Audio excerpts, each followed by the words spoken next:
Olá, muito bem-vindo. Está começando mais um Carros e Carangas, feito especialmente para os apaixonados pelo mundo automotivo. Lembrando que todos os sábados tem reprises e na Vale TV Play é possível assistir a programação a qualquer momento. Também não esquece de acompanhar o canal Carros e Carangas no YouTube, curtindo e te inscrevendo. Acesse também o site www.carrosecarangas.com.br, que traz conteúdos exclusivos. Então corre lá para conferir. O programa aqui na nossa Vale TV tem como patrocinador a Expo Classic 2023, que vai ocorrer de 18 a 20 de agosto nos pavilhões da FENAC em Novo Hamburgo. Vão ser cerca de 1000 carros, motos, caminhões e ônibus antigos em exposição. É nostalgia pura, pois os veículos antigos permitem uma verdadeira viagem no tempo. Então já anota aí na sua agenda. Uma viagem de 6.732 quilômetros de moto até o Chile, passando pela Argentina e pelo deserto do Atacama, o mais seco do mundo. Ao longo de 12 dias, 2 hamburguenses encararam esse roteiro repleto de paisagens espetaculares. Acompanhe os detalhes desta aventura. E eu vou conversar agora com o Gilson Ávila e o Paulo Kirchner. Muito obrigado pela presença de vocês. Obrigado pelo convite, será um prazer falar um pouco da nossa aventura até o Chile. A gente que agradece o convite, obrigado por nos convidar a estarmos aqui. Maravilha, e como é que surgiu a ideia de fazer essa incrível aventura, atravessando inclusive o temido deserto do Atacama? Bom, essa aventura ela é consequência de uma primeira que já aconteceu há 20 anos atrás, onde nós fomos até o Oceano Pacífico de 125, de YBR 125 cilindradas. Então, passando-se 20 anos, nós resolvemos reeditar essa viagem com motos de um pouquinho maior cilindrada, mas também fazendo um roteiro diferente, fazendo a cordilheira, mas indo daí até o deserto do Atacama, na cidade de São Pedro do Atacama. Na realidade, Justo, assim, relembrando um pouco daquela nossa viagem de 20 anos atrás, períodos bem distintos, bem diferentes, né? Lá atrás a gente saiu de motocicleta 125, que na verdade surgiu de uma brincadeira essa primeira viagem, né? Foi meio que um desafio, porque a gente, assim, com vários conhecidos que viajavam e viajam até hoje com motocicletas de grandes cilindradas, né? E a gente quis meio que mostrar que era possível fazer isso com uma motocicleta de pequena cilindrada. Então, essa ideia de desafio já surgiu naquela ocasião, não é? Como eu disse assim, épocas diferentes. Naquela época a gente viajava, até um negócio engraçado, porque eu lembro bem disso há 20 anos, mas nós tínhamos o mapa preso no tanque. Exato. Era um mapa impresso. Era um mapa impresso. Não tinha GPS, não tinha GPS, não tinha nada. Não, tanto que celular a gente levou junto na época só para olhar as horas nele, né? Porque nem habilitamos, nem tinha como, era uma coisa complicada. Era um telefone, na verdade, não era um smartphone como se tem hoje. Exato, né? exato. Era um tijolo pesado. Ele foi passear no Chile. Então, na realidade, assim, muito diferente dessa que fizemos agora, naquela época foi o quê? Foi uma viagem que você saía realmente para uma aventura, sem conhecer, sem saber o que tinha pela frente, né? Para nós, aquela viagem foi isso. E a ideia agora, então, foi, 20 anos depois, reeditar, mas de uma forma assim um pouco diferente já, né? Então, mais organizado, sabe? Já usando o recurso tecnológico de GPS, programando a viagem de uma maneira assim, pelo menos direcionando, né, a viagem até onde nós queríamos ir a cada dia, mas sempre com alguma flexibilidade de poder alterar isso, sabe? Dependendo da quilometragem que se fazia durante o dia, a condição climática, a condição física, né? Mas que isso em nenhum momento atrapalhou, mas realmente era a possibilidade de rodar um pouco mais em virtude da claridade, da luz solar. Então, esse que foi um pouquinho melhor o planejamento para essa segunda viagem. Acho que vale ressaltar também, né, Justo, assim, ó, a gente aumentou um pouquinho a cilindrada, mas um pouquinho só. Continuamos assim com a ideia de mostrar e de conseguir passar para as pessoas de que é possível fazer uma viagem dessa longa e difícil com motocicletas de pequena cilindrada. É porque alguém deve estar pensando assim, por que não escolher um motão para fazer a viagem? Uma Exatamente. 1000 cilindradas, uma 1200, sei lá, né? Exatamente. E foram com as pequenas. Exatamente por isso, para mostrar que com organização e sim um cuidado com a motocicleta que tu vai fazer a viagem, né? Um cuidado de preparo pré-viagem, tu consegue fazer com uma motocicleta de baixa cilindrada sem problema nenhum. E eu acho que mais até, assim, vantagem que a gente comentou, nós tivemos, digamos assim, a chance de irmos em lugares que com motocicleta de maior cilindrada você não iria, né? Lugares de off-road, estradas de terra, né? Que você teria dificuldade com a moto 1000, 1200 de estar passando onde nós passamos. E com moto pequena você faz isso com tranquilidade. E ela gasta menos também, né? E não é uma questão de recurso financeiro, é uma questão, às vezes, de não ter postos também pelo caminho, né? Então é interessante que a moto, ela seja o mais econômica possível também. Sim, a questão da autonomia, né? Isso realmente é importante, né? Realmente importante ressaltar isso. Uma moto de 250 cilindradas, mesmo com peso, com bagagem, se fazia tranquilamente, sempre acima de 30 km com litro. Muito bom. Que dia que foi a saída de vocês de Novo Hamburgo? E que dia que foi a chegada, que dia que foi o retorno? Conte detalhes dessa aventura, o dia a dia para a gente saber se houve perrengues também ou não, como é que estavam as condições climáticas. Na verdade, assim, posso falar de verdade? Lógico. Na realidade, assim... Ele vai me interromper como ele fazia na viagem. Não tem problema. Desculpa, Edson, mais uma vez. Ok, tá perdoado. Tranquilo. Na realidade, assim, falar de perrengues na viagem foi um negócio, assim, até fica um pouco difícil, porque nós tivemos uma viagem, assim, planejamos um roteiro e tudo mais, mas foram pequenos perrengues, né? Eu acho que o maior deles talvez foi assim, nós planejamos cruzar alguns passos na cordilheira que eles estavam fechados em função de bloqueio com neve, deslizamentos, enfim, né? Então a gente teve que fazer assim, algumas pequenas alterações. Vocês passaram pelos caracoles lá? Não, os caracoles foi outro roteiro. Outro roteiro. Os caracoles foi na viagem de 2000, de YBR-125, a gente passou por lá, né? Então agora na realidade a gente cruzamos direto em direção ao Atacama, né? E depois no retorno nós fizemos uma parte da Ruta 40 em direção ao sul, né? Só para ilustrar, a Ruta 40 é a maior rodovia em extensão da Argentina. Ela corta a Argentina do Ushuaia até a divisa com a Bolívia. Ela tem vários trechos que são estrada de terra, né? Inclusive a gente tentou fazer um pedaço dela que é a estrada de terra e nós tivemos que desistir da ideia por causa das condições da rodovia. Mas ela é uma rodovia icônica, é um desafio para a grande maioria dos motociclistas fazer a Ruta 40.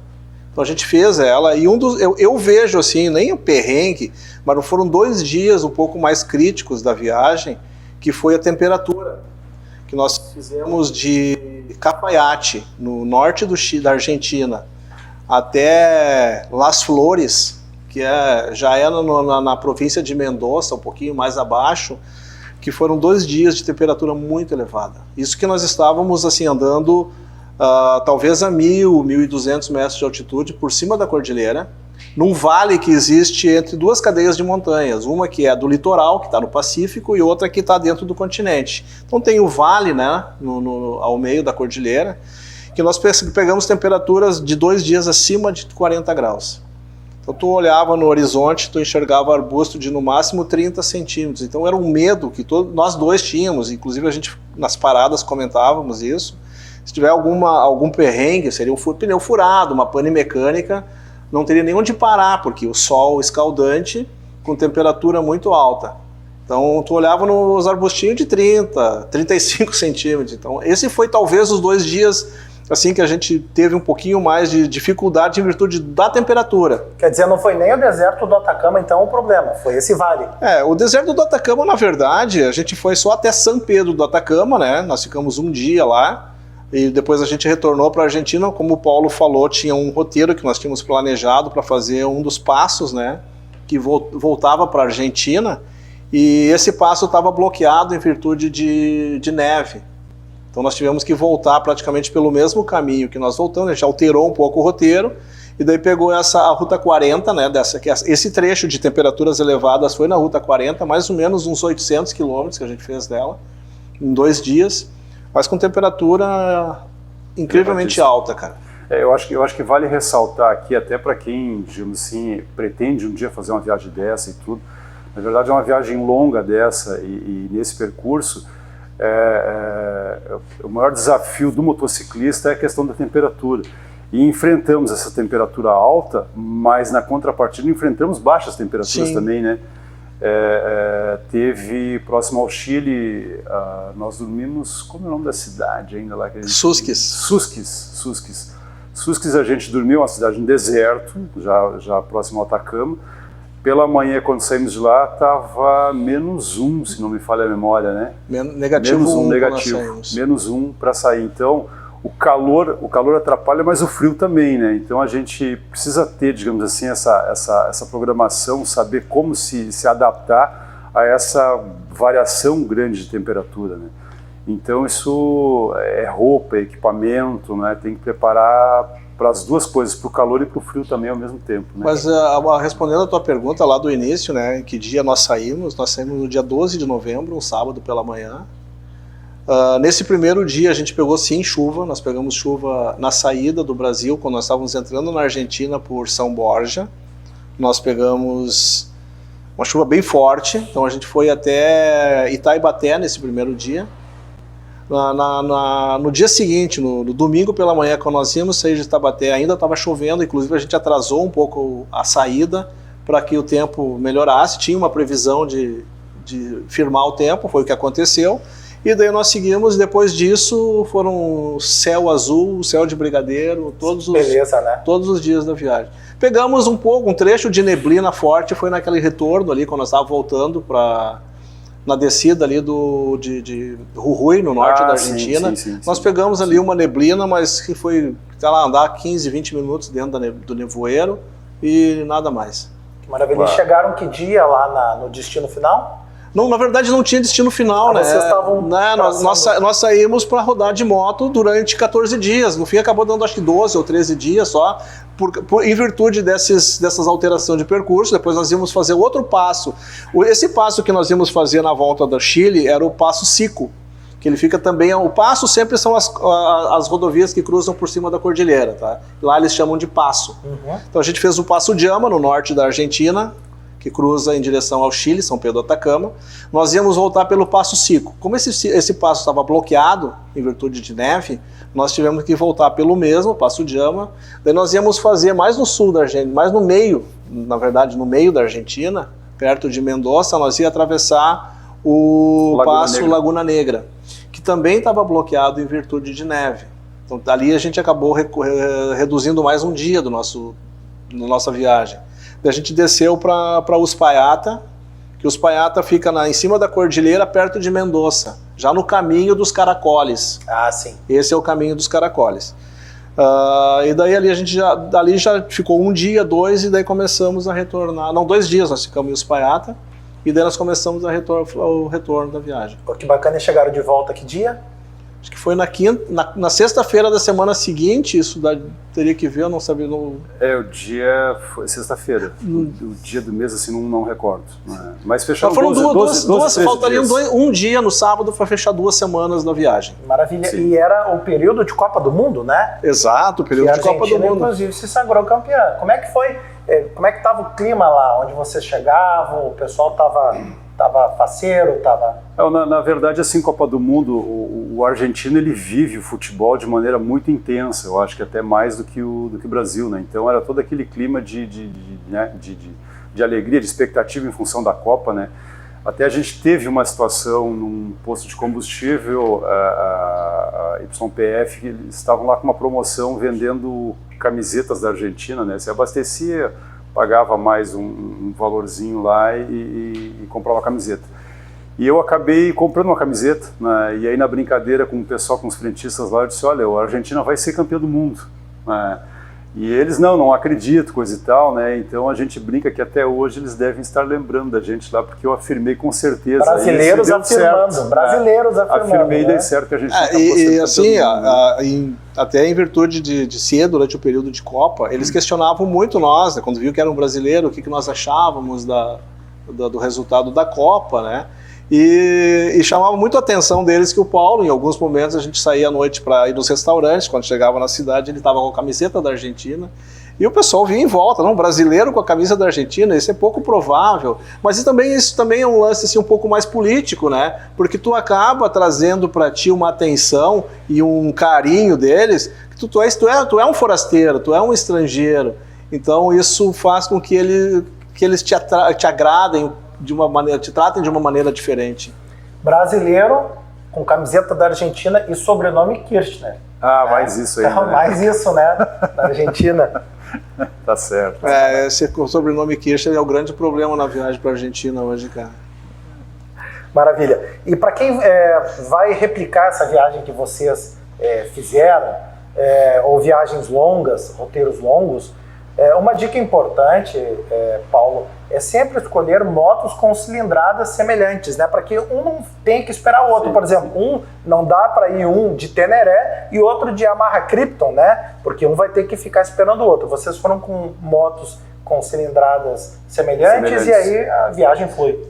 Isso é uma dica legal, bem lembrado isso, né? Então sempre, você deu exemplo de uma Krypton, uma Teneré, mas você sai com uma 250 e um parceiro com uma 1200 ou uma 1000, enfim, né? Então o ideal eles não vão estar na mesma vibe, né? Exatamente. Em algum momento vai ter, sabe? A diferença é muito grande, né? Então, de velocidade, de economia, então é complicado, né? Tu fazer. Então se escolhe sempre se vai fazer isso em grupo, que no mínimo elas sejam similares, né? Vocês fizeram cálculos de quantos litros de gasolina vocês gastaram? Quanto de diária, só para as pessoas terem uma ideia, quem de repente quer fazer uma aventura dessas, quanto vai gastar em gasolina, quantos litros vai, as hospedagens, os preços lá são baratos? Claro. Na verdade, assim, a Argentina hoje ela está muito barata para o brasileiro, né? Então, essa é uma viagem que, se você, que no nosso caso, a gente estamos de 2, e o tempo inteiro nos hospedando em hotéis, né? Você divide ali uma diária de hotel, coisa e tal, ela vai ficar aí, 2 pessoas, a gente está pagando o quê? 120, 140, 150 reais, que é o hotel mais caro que a gente pegou, né? Então fica aí 70, 80 reais de diária, né? O combustível é mais barato que aqui também, não sei o que está hoje, mas deve estar aí o equivalente a uns 13 reais o litro, mais ou menos, né? Então você consegue fazer uma viagem bem planejada e a um custo menor, né, para viajar dentro da Argentina, que se fosse viajar no Brasil, né? Então, não vou dizer assim que seja acessível, mas dá para fazer uma viagem dessa com um custo bem baixo.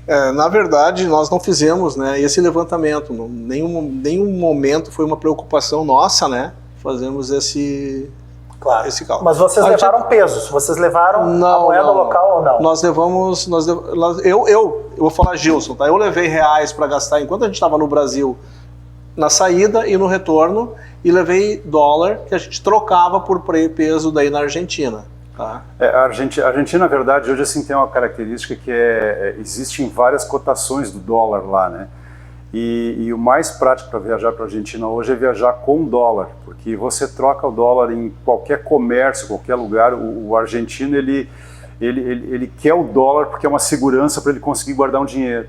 Então, qualquer lugar que você chegar num comércio, você acaba trocando. E troca no preço, digamos assim, do câmbio paralelo, que ele é mais favorável. Hoje um dólar deve estar dando 490, 500 pesos, né?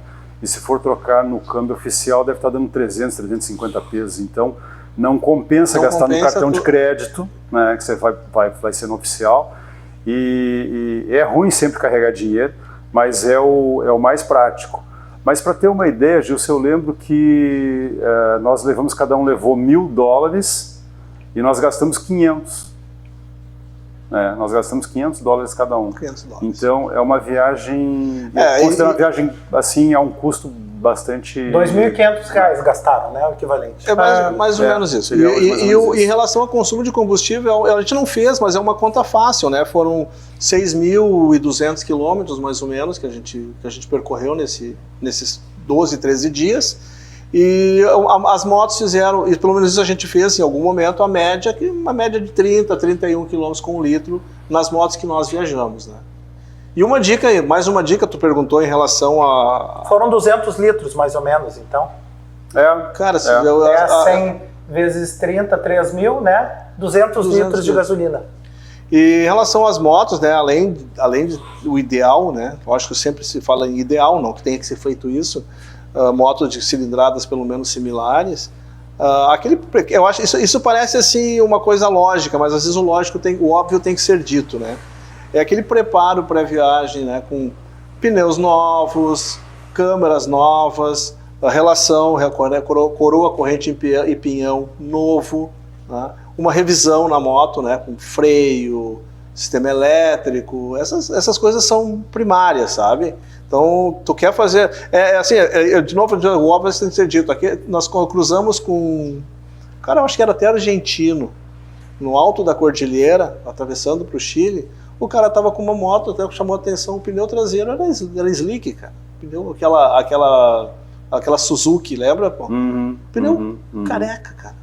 Que a qualquer momento ia dar problema. Vai dar problema, então tu corre risco mesmo fazendo todo esse trabalho antes. Então, fica mais barato tu fazer isso antes, né? Sem dúvida. E vocês não tiveram nem pneu furado, nada? Não.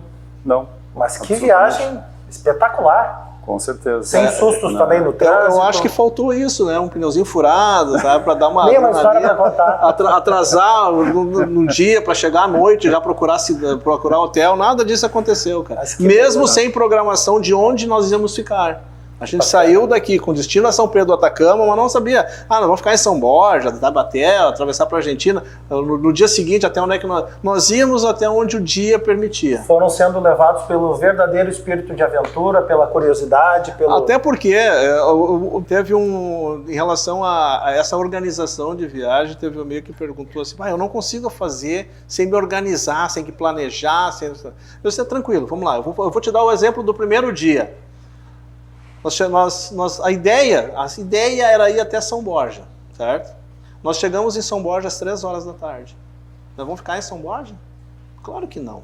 Se nós tivéssemos um hotel reservado, nós teríamos que ficar em São Borja. Como nós não tínhamos nada, a gente atravessou a fronteira, entrou na Argentina e fizemos 200 quilômetros dentro da Argentina. Fomos até Itaibaté. Lá a gente chegou na cidadezinha, fomos procurar um hotel. E aí não tem erro, né? O hotel tá ali, tu já viu como é que é o hotel? Não tem aquela coisa de ser engrupido num golpe, ou de receber num site algo que não é aquilo ali, né? Não tem erro, e a mesma coisa, o contrário, né? Vamos supor que você programou um hotel lá em determinado lugar, e não chega, teve um perrengue na estrada, um pneu furado, fica aquela pressão. Contratempo, aí você vai estar na pressão, de repente assim, mas está reservado lá, eu preciso chegar. Quando você avança, tem que avançar, viajar à noite, né? O que não é um negócio, digamos assim, e hoje, cara, conveniente, né? Aconselhado. Hoje é uma coisa que talvez há 20 anos atrás não era... essa possibilidade era bem menor de ter. Hoje tem pousada e tem hotel em qualquer lugar, cara. Qualquer lugarejinho tem, tu chega lá em Susque, que é a 4.000 metros de altitude. Nós dormimos no terceiro dia nós dormimos em Susque, no alto da cordilheira já. Cara, um vilarejinho com, acho que tem 1.500 habitantes ou 1.200 habitantes, nós tínhamos 2 pousadas. Que bacana. E vocês pegaram percursos muito, muito longos, assim, sem postos de combustíveis? Não, na verdade, isso é uma coisa que de 20 anos, vale ressaltar isso, né? De 20 anos para cá, mudou muito aquela dificuldade que tinha, digamos assim, você ter longos percursos sem posto de combustível. Hoje, na Argentina já está bastante diferente, né? Então, não tivemos, assim, eu acho que 300 quilômetros, de repente, foi o máximo, assim, sem posto, né? Só sempre existe na Argentina, tem aquela dificuldade de ter o combustível, né? Não passamos por isso, mas a gente escutou relatos de pessoas que, às vezes, chegam em um determinado lugar, olha, não tem combustível, né? Então, é bom sempre andar, assim, um pouco precavido, nunca deixar lá o combustível chegar, digamos assim, no limite, né? Sempre procurar, tendo oportunidade, abastece. abastece e não corre um risco, né? Isso é uma regra básica de uma viagem, né? Em relação ao combustível, né, vale ressaltar que nos dois passos que a gente teve que abortar em virtude de estarem bloqueados por causa de neve, nesses nós teríamos que levar gasolina. Então nesse a gente já estava inclusive... Bombonas extras. Na verdade a gente leva lá 2 ou 4 litros de combustível, como uma moto é econômica, né? Só mais para garantir.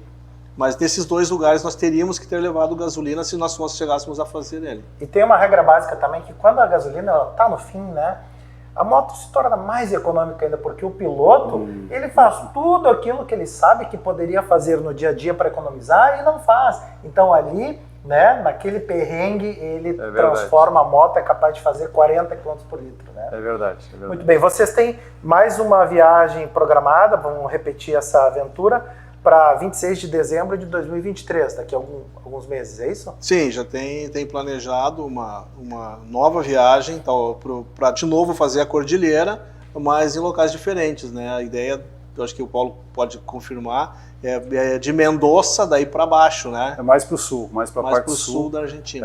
Direção a Bariloche. Aquela região dos Sete Lagos ali, que enfim, bacana. né? Fazer aquela parte que também é Ruta 40, né? Fazer mais a parte sul da Ruta 40. Mais um pedaço da Ruta 40. Olha, que bacana, parabéns pela aventura de vocês, tá? Muito obrigado pela presença do Gilson Ávila e do Paulo Kirchner. A gente agradece a oportunidade de estar aqui, viu? Com certeza.